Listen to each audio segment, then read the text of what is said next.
ছবিটিতে যে ব্যক্তিটিকে দেখা যাচ্ছে তার নাম মাহাতাব শেখ।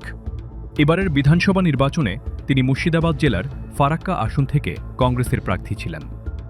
নির্বাচন কমিশন ভোটার তালিকা থেকে তার নাম বাদ দিয়ে দিয়েছিল। এরপর তিনি সুপ্রিম কোর্টের দ্বারস্থ হন এবং ট্রাইব্যুনালের নির্দেশে মনোনয়নপত্র জমা দেওয়ার শেষ দিনে ভোটার তালিকায় নিজের নাম ফিরে পান। একবারে শেষ দিনে নির্বাচনে অংশগ্রহণের ছাড়পত্র পেয়ে তিনি কেবল ভোটেই লড়েননি, বরং বিজেপির বিরুদ্ধে দাঁড়িয়ে বিজয়ও ছিনিয়ে এনেছেন। পশ্চিমবঙ্গে এবার মোট ২৭ লক্ষ ভোটারকে বাদ দেওয়া হয়েছে, যাদের কেউই আদালতে যাওয়ার সুযোগ পাননি। প্রায় ৯১ লক্ষ ভোটারকে এবারের নির্বাচনে ভোটার তালিকা থেকে বাদ দেওয়া হয়েছে। এর মধ্যে ২৭ লক্ষ ভোটারকে তালিকা থেকে পুরোপুরি বাদ দেওয়া হয়েছে এবং বাকি প্রায় ৬৪ লাখ ভোটারের বিষয়টি এখনও বিচারাধীন রয়েছে, যারা কেউই এবার ভোট দিতে পারেননি।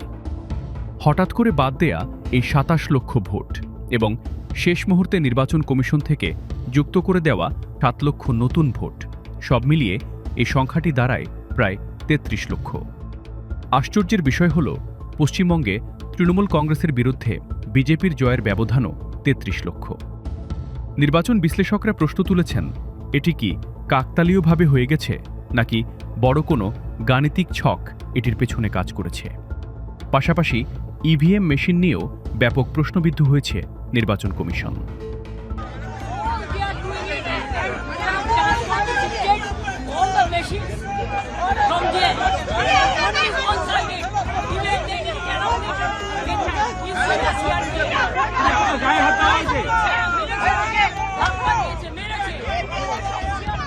সাধারণত যে কোনো ইলেকট্রনিক ডিভাইস চার্জ দিয়ে রাখলে সময়ের সাথে সাথে তা কমতে থাকে, কিন্তু বালুরঘাটের একটি কেন্দ্রের স্টোর রুমে 10 দিন থাকার পরও ইভিএম মেশিনের চার্জ না কমে বরং ৭৪ থেকে বেড়ে হয়েছে ৯৫%, যেটি প্রমাণ করে যে ইভিএম মেশিনটি এই সময়ের মধ্যে ব্যবহৃত হয়েছিল এবং সেটিকে পুনরায় চার্জ দিয়ে রাখা হয়েছে।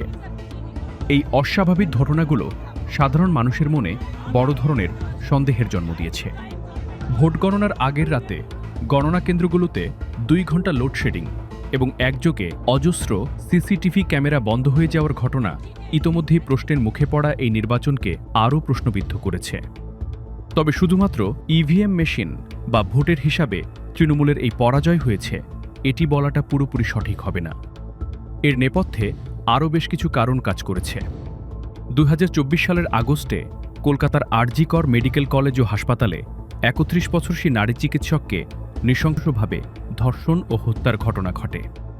এই ঘটনায় মমতা ব্যানার্জির প্রশাসনের ভূমিকা সাধারণ মানুষের মনে তৃণমূলের প্রতি ব্যাপক আস্থাহীনতার জন্ম দেয়, যেটি নির্বাচনের ফলাফলের ক্ষেত্রে একটি বড় কারণ হিসেবে কাজ করেছে। মমতা ব্যানার্জির সবচেয়ে বড় শক্তির জায়গা হিসেবে থাকা মুসলিম ভোট ব্যাংকও এবার ভাগ হয়ে গিয়েছিল।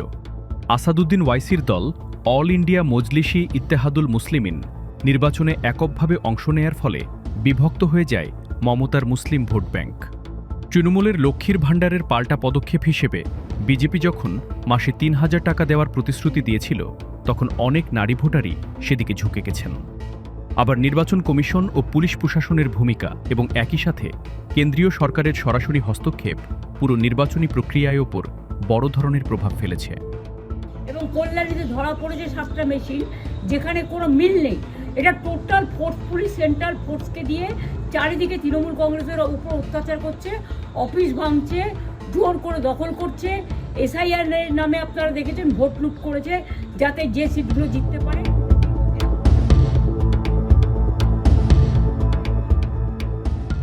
এবং আমাদের পুলিশরা টোটাল মাথা নত করে কেন্দ্রীয় বাহিনীর আন্ডারে কাজ করছে। সুতরাং তৃণমূলের নির্বাচনে হেরে যাওয়ার পেছনে এই কারণগুলোও কাজ করেছে। ইন্ডিয়ার প্রখ্যাত নির্বাচন বিশ্লেষক যোগেন্দ্র যাদব বলেছেন, এবারের পশ্চিমবঙ্গ নির্বাচনে গণতন্ত্রের শেষ সীমাটুকুও হয়তো আমরা শেষ वो केवल जनमत का खेल नहीं है, वो जनमत को जिस तरह से बदलने की कोशिश हुई है उसका एक निर्णायक खेल उसमें रहा है। तो इसलिए ये चुनाव এবং এই কথাটিও উঠেছে যে ইন্ডিয়ার ইতিহাসে পশ্চিমবঙ্গের এবারের নির্বাচন একটি অন্ধকার কালো দিন হিসেবে থেকে যাবে। इसकी वजह से ये संदेह होना शुरू हुआ है कि क्या अब लोकतंत्र की बिल्कुल जो न्यूनतम आखिरी लाइन है, क्या वो भी हम पार कर गए हैं।